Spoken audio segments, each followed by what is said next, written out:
Hey everyone, it's Summer from Hammond's Nest, and I have a fun little project to show you today. And it all starts with this Bless Our Home little cutout that I got from my friends over at Southern Adornments. And the reason that I'm shouting them out is because they gave me a coupon code to share with you guys in case y'all want to hop over on her website and look around. It's Nest 10, N-E-S-T 10, the number 10, and that'll get you 10% off your total. So I'll share the link down in the comments, my affiliate link, and that will allow you access over there, and then just use your code to get your discount. So this is what we're gonna start with. It's very beautiful. I have big plans for it. We're just gonna start with this first, and then I'll share the other stuff we're gonna be doing to it. So first, I've got some just white chalk paint. I chose the color Cotton by Dixie Belle. And I'm going to just put one little thin coat of the cotton all over this, okay? So these letters, just to kind of show you, are actually etched in like laser cut. So I'll still be able to see all that even though I'm about to give it a coat of paint. So as I'm painting, I hope that y'all are having a great day. If you are new to my Facebook channel or YouTube channel, wherever you're watching this, Instagram, Pinterest, all those places you can find me. I'm so glad you're here, and if you do follow along, I'm so glad you're watching. I'm barely kind of dry brushing the edges, which it's been, if you've ever seen any kind of wood that's been laser cut, it's got that kind of the burnt edges from the machine they run it through, and I'm just kind of dry brushing over that with some white, not trying to get full coverage here. Okay, so this is what it kind of looks like. Still, some of the laser cut lines are showing through a lot and some of them aren't, but I can still see all of them. And so we're going to kind of let that continue to dry for just a second. This is called Dixie Belle's Mud, and it's a texture mud. You can also use it to like fill in gaps and crevices and cracks. I'm going to grab some of that because I'm wanting to add some texture over here on this, just the cross. Come to a full dry. Usually takes 30 minutes to an hour, just depending on how thick you put it on. Be careful here, kind of staying in the lines. This is kind of feels like a coloring book in a way because it has those lines for you to follow along, which is so nice. So I'm going to do that. Come around and really try to get as close as I can to the edge. Okay, so let me give you a close-up kind of what this is looking like now. Got some texture going on there. Is that better? I'm going to move on to the next part. For these words that say bless our home, yes, you could attempt to get some black paint and a small little detail brush, but what I'm actually going to do is I'm going to use permanent markers, black, because that's the color I'm going for anyway. And what I'm going to do is I'm going to just start filling them in, okay? And I'm going to kind of keep you along for the process so you can see just how easy it is. So this is kind of fun. It's almost like you're just tracing.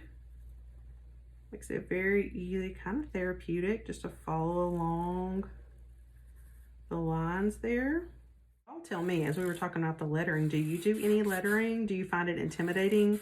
I have a silhouette machine and can help me a lot to cut vinyl. I cut a lot of vinyl stencils. I've shared a lot of this with y'all, so if you have any questions, please feel free to ask and I'll try to refer you to something. But I cut a lot of vinyl stencils with my silhouette. And I also, because the lettering to me is so intimidating. Do you have a silhouette, a Cricut? Do you hand letter? Does it come naturally for you? And what you do about needing to get words and stuff on your projects. And I'm going to do just the edges with this permanent marker. Oh, this just, I'm telling you, this just makes the lettering a breeze when you have all this to color in.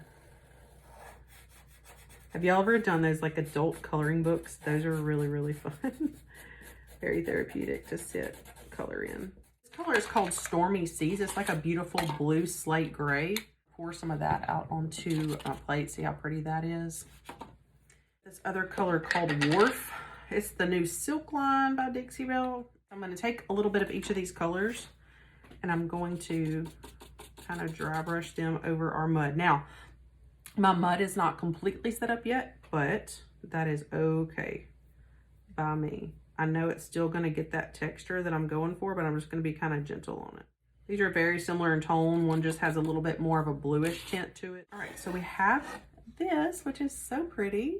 Let me show you what I'm putting it on. I painted it a Spanish moss color, and then I went and put like a fluff white. I just distressed it and did like a, you know, distressing technique there.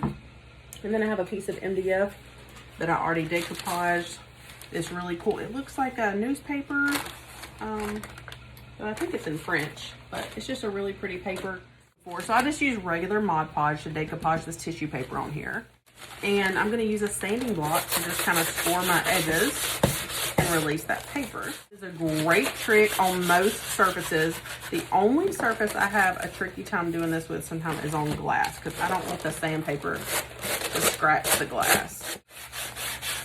Okay, so our little excess paper, we'll use that for something else. Another trick, if you never hung out with me before, I like using E6000 glue, which is like industrial setting glue, and it's a slow setting glue. And I like using hot glue, and the hot glue sets it in place. So it's a two-part process, making sure that your craft is very well made, okay?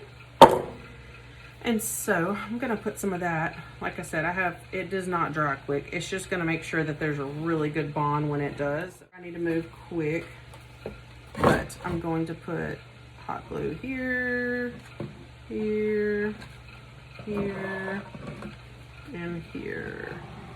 All right, now I'm gonna turn around and set this in rather quickly. The E6000 will slow set over time and be really well made, and the hot glue just holds it in place, kind of like a clamp in lieu of a clamp, so that E6000 can do its job.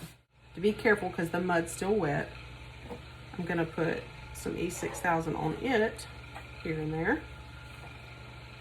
Okay, the only downside about this E6000 is this bottle and keeping it where it will still keep coming out.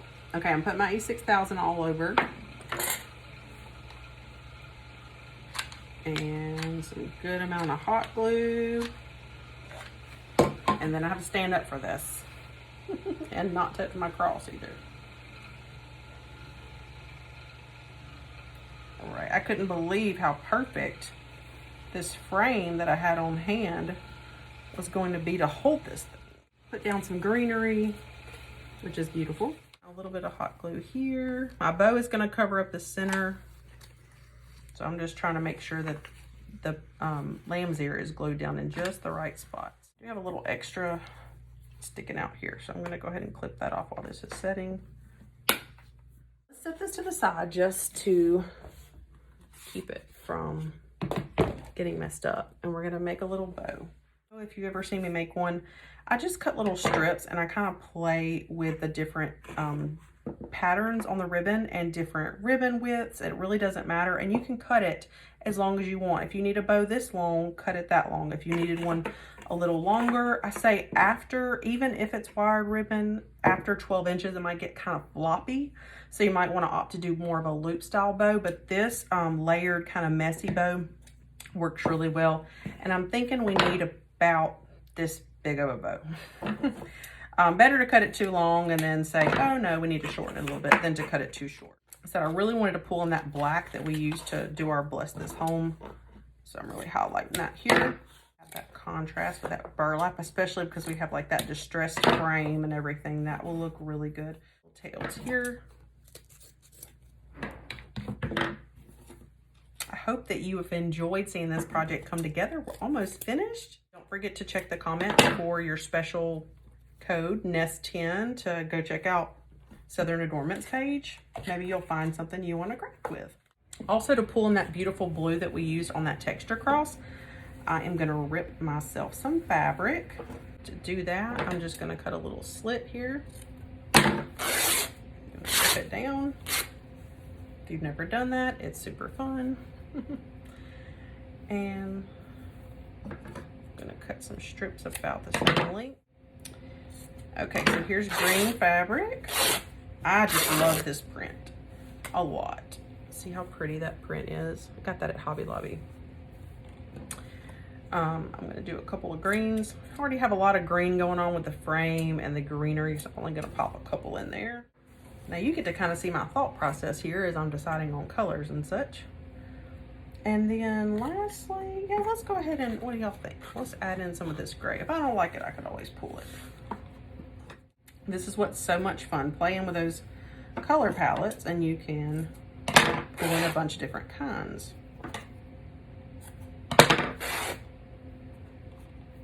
Trim those up. And now what we're gonna do is we're gonna take all of these pieces that we have prepared and grab my string, and we are just gonna sit here and we are going to layer them. So I can sit back down and kind of show you this. And I like to play with the colors. So I wouldn't put my blacks next to my blacks. I would wait and kind of layer those in. So what I'm gonna do is I'm gonna start with one of my blacks actually. And then I'm gonna go gray. And I'm just doing it, crisscrossing it back and forth in my hand like an X, okay? Back and forth, back and forth. And because I cut 3 of these, I'm gonna go ahead and do that. And that, and then this is one of my favorite ribbons. I'm kind of always decide what's gonna be the last one that I put up there. So that's gonna be it. And then actually this will be the last one. That'll soften that a little bit. All right, now bringing that one back in. So you see how that's kind of coming together? Your thing is keeping a tight center. I always keep a real tight center. I don't just lay it down flat and then bunch it up. I'll put this in. I'm gonna put this last burlap in. This is looking so beautiful. So, so pretty. Oops. Let's see. Gorgeous, gorgeous. All right, and then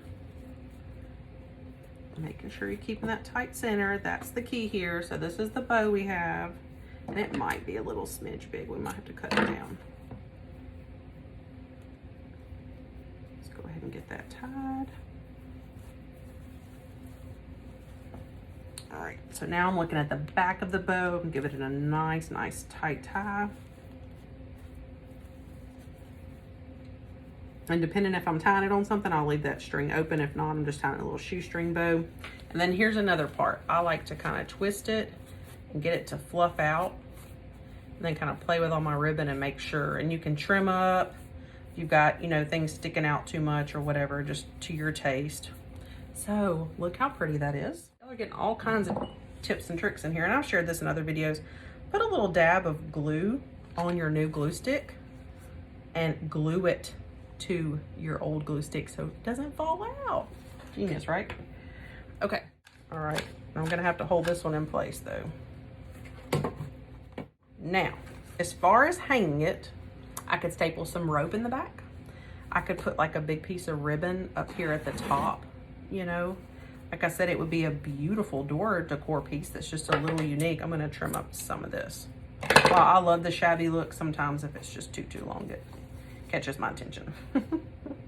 Now remember, our mud is still drying a little bit, and I may even distress this a little bit more, but I'll probably hit it with like a coat of like clear spray sealer just to give it some protection, especially if you put it on a front door. If you do something like this and use texture mud or paints, I always like to give it a nice little coat of protection there. Man, this is super cute.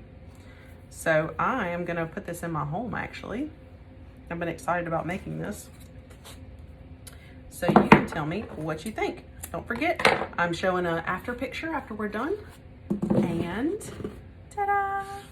It turned out exactly how I wanted. I'm so pleased with it. And thank you for watching. Thank you for hanging out. And make sure you tune in next time for some more crafty fun. See you later.